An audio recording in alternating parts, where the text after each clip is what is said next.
Was los?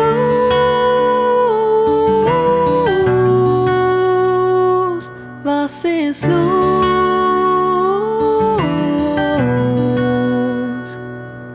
Keine Ahnung von der großen, weiten Welt. Aber es wird kommentiert, weil man hat eine Meinung und die wird kehrt.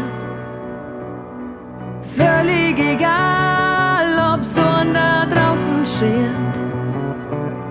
Zu Politik, Wissenschaft, Schönheit, News oder Geld.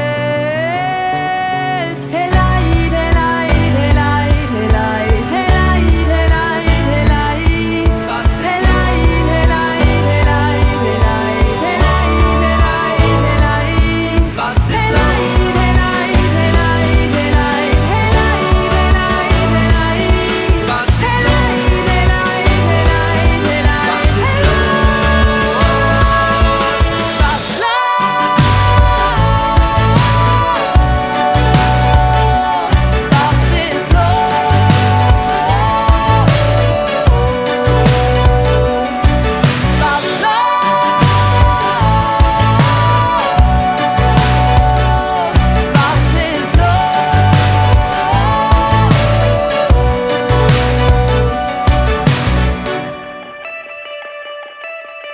schon tausendmal gelesen, aber noch nicht kapiert.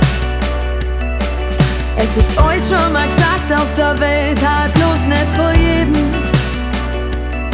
Das ist ein Motto, nach dem schon viel Leid leben. Dass das Chor da merkt, wie oft man sie da bleibt.